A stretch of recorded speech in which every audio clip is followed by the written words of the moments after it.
مجھے اندازہ ہے کہ آج چھٹی کے دن آپ لوگوں کو میں نے سب کو تکلیف دی ہے. بڑی مہربانی, آپ اتنے شارٹ نوٹس پہ آ گئے ہیں, ہم آپ کو جلدی نہیں بتا سکے. 28 مئی 1998 کے حوالے سے میں بڑا واضح کر دینا چاہتا ہوں کہ یہ وہ دن ہے جب پاکستان عالم اسلام کا پہلا اور دنیا کا 7واں ایٹمی ملک بن کے سامنے آیا. اور اس دن یہ پیغام دیا گیا ساری دنیا کو کہ جو دشمنان وطن ہے ان کو یہ سمجھ لینا چاہیے کہ پاکستان بحیثیت ملک اور پاکستانی بحیثیت قوم ناقابل تسخیر ہے. ہم اپنے پہ جتن کریں گے مگر اپنے ملک کی سرحدوں کی حفاظت کریں گے. ہر پاکستانی جو ہے وہ اپنے ملک کا محافظ ہے. ہم یہاں پہ ایک اور چیز بڑی واضح کرنا چاہتے ہیں کہ یہ دن جو ہے یہ کسی ایک سیاسی جماعت کی جاگیر نہیں ہے. It is very important to note. اور نہ کسی فرد واحد کی ذاتی ملکیت ہے, بلکہ یہ دن وہ دن ہے جس دن ہمیں تمام انجینئرز, تمام سائنسدان, تمام وہ ادارے جو سارے پروسیس کے اندر شریک تھے, یہ دن ان کو خراج تحسین پیش کرنے کا, ان کو سلام پیش کرنے کا دن ہے پاکستان کو. اور یہ بھی کہ ان لوگوں نے کیا کیا قربانیاں دی, جو سائنٹسٹ تھے, جو انجینئرز تھے, ایک ایک آدمی جو اس سارے پروسیس میں شامل تھا, انہوں نے کس طریقے سے قربانیاں دے کہ کتنی ہمت سے, کن کن حالات کے باوجود اس سارے معاملے کو یقینی بنایا تھا. پاکستان کو ایٹمی قوت بنانے میں ڈاکٹر عبدالقدیر خان, ڈاکٹر سمر احمد مبارک, ڈاکٹر اشفاق احمد, ڈاکٹر منیر احمد خان اور دیگر درجنوں سائنسدانوں نے دہائیوں تک دن رات کام کیا ہے. اپنی فیملی لائف جو ہے وہ قربان کی, بہت سے سیکورٹی کے ایشوز تھے, اس کے باوجود ان قربانیوں کے بعد انہوں نے پاکستان کو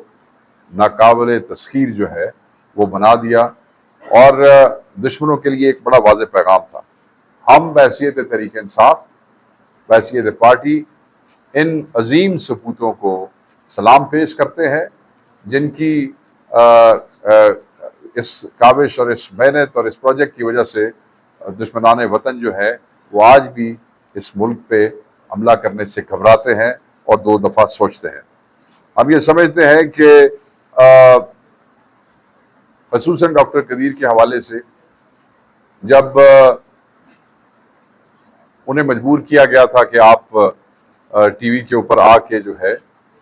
وہ معذرت کریں, آپ کو یاد ہوگا عمران خان صاحب واحد لیڈر تھے اس ملک کے جنہوں نے کھل کے اس کی مذمت کی تھی اس وقت, اور اس پہ تنقید کی تھی کہ نیشنل ہیرو کے ساتھ جو ہے وہ یہ نہیں ہونا چاہیے. وہ ہمارے نیشنل ہیرو تھے, ہم انہیں سلام پیش کرتے ہیں. اور ہم یہ سمجھتے ہیں کہ آج اس یوم تکبیر پہ ہم واضح پیغام دینا چاہتے ہیں کہ ان کو ہمارے وہ نیشنل ہیرو ہیں, ان کو آفیشلی نیشنل ہیرو ڈکلیئر کر کے ان کی ان خدمات کا جو ہے وہ اعتراف اس قوم کو کرنا چاہیے, جو اس قوم کا ایک ایک بچہ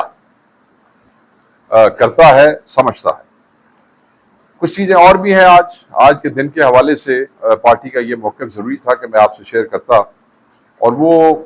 دو چار چیزیں ہیں جن پہ بات کرنا بڑا ضروری ہے. آج کل کے جو حالات ہیں اس کے تناظر میں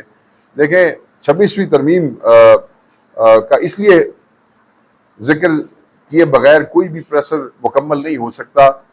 جو آج فسطائیت ہو رہی ہے اور جتنے ظلم کا ہم شکار ہیں اور جو بھی اس ملک میں معاملات چل رہے ہیں, اوبیسلی لوگ انصاف لینے کے لیے عدالتوں میں جاتے ہیں, اور 26ویں ترمیم کے بعد عدالتوں میں ریلیف کا پروسیس, ضمانتوں کا پروسیس, وہ ایک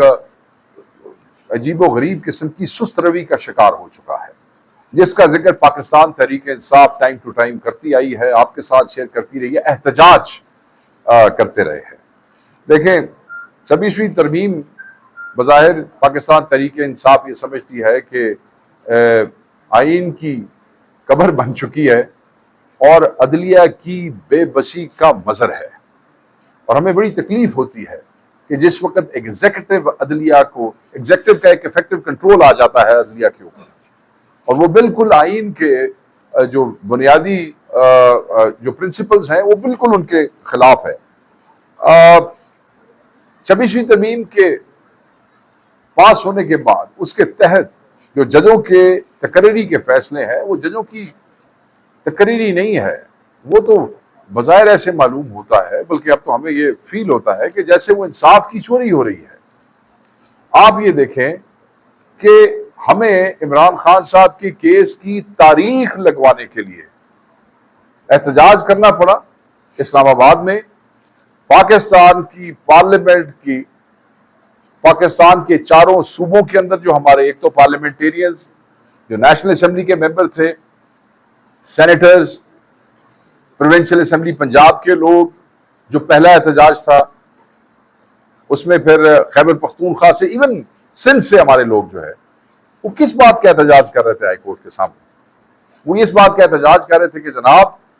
آپ تاریخ دیں، justice delayed is justice denied, آپ ہمیں سنیں۔ اس دن وعدہ کیا گیا اور پھر وہ وعدے کے مطابق وہ نہ ہوا، وعدہ وفا نہ ہو سکا، اور دوبارہ جو ہے ایم این اے، سینیٹرز اور کے پی کے ایم پی ایس جو ہیں وہ یہاں پہ آئے اور احتجاج کیا، ہائی کورٹ کے سامنے بیٹھے۔ اب آپ صرف یہ اندازہ کریں، جس اپنے ذہن میں یہ دیکھیں کہ جس ملک میں ممبر پارلیمنٹ 10 لاکھ کا نمائندہ ایک آدمی، پوری اپوزیشن پاکستان کی، 5 یا 6 لاکھ کا نمائندہ ایک پروونشل اسمبلی کا جو ہے وہ ممبر، سینیٹر، ان کو اپنی عدالتوں کے سامنے بیٹھنا پڑے، احتجاج کرنا پڑے کہ ہمارا لیڈر ناحق قید ہے، جعلی مقدمات میں قید ہے، فیصلہ تو جو ہو رہا ہے وہ ہم دیکھ رہے ہیں، جیسے آپ کریں گے ہم وہ بھی دیکھ رہے ہیں، مگر کیا یہ ہمارا حق نہیں ہے کہ اس کو سن لیا جائے؟ کیا اس کے لیے پارلیمنٹیرینز کو، پورے ملک کی اپوزیشن کو احتجاج کرنا تھا؟ تو کیا اس سے اندازہ نہیں ہوتا کہ پاکستان میں عدلیہ کتنی بے بس نظر آ رہی ہے؟ کیا اس سے یہ اندازہ نہیں ہوتا کہ اس وقت انصاف کی فراہمی اور عدلیہ کی آزادی کی بیسیکلی سچویشن کیا ہے، کیا کنڈیشن ہے، کیا حیثیت ہے؟ آپ دیکھیں کہ انٹرنیشنل میڈیا میں لوگ یہ اس پہ کیا لکھ رہے ہیں کہ جس ملک میں صرف پیشی لگوانے کے لیے ہم خان کی رہائی چاہتے ہیں، ہم کوئی ناحق بات نہیں کر رہے، ہم کہتے ہیں کہ آپ نے ہمارے لیڈر کو غلط کیسز میں اندر کیا ہے، آپ ان کو چھوڑے بھائی۔ یہ ابھی جنگ ہوئی ہے، اس قوم نے قوم ہونے کا ثبوت دیا ہے، ایک گھٹیا اور روایتی دشمن کو شکست دی ہے اس ملک میں، اپنے سے کئی گنا بڑے دشمن کو شکست دی ہے اس ملک نے، اس ملک کے نوجوانوں نے، اس ملک کے محافظوں نے، اس ملک کے بچوں نے قوم بن کے دکھایا ہے۔ اور عمران خان صاحب بار بار کہہ رہے ہیں کہ مودی جیسا گھٹیا دشمن جو اس کے ساتھ اس ملک میں ہو رہا ہے، جو پاکستان نے ان کے ساتھ، ہندوستان اور ہندوستانیوں کے ساتھ کیا ہے، اور پھر وہ جب اس کی تقریر آئی ہے، آپ نے سنی ہوگی 2 دن پہلے، اس کے بعد تقریر تو ابھی 2 دن پہلے آئی، خان صاحب تو اس دن سے کہہ رہے ہیں جس دن ہم نے یہ جنگ جیتی ہے کہ یہ دوبارہ کوئی نہ کوئی بغیرتی جو ہے یہ کرے گا۔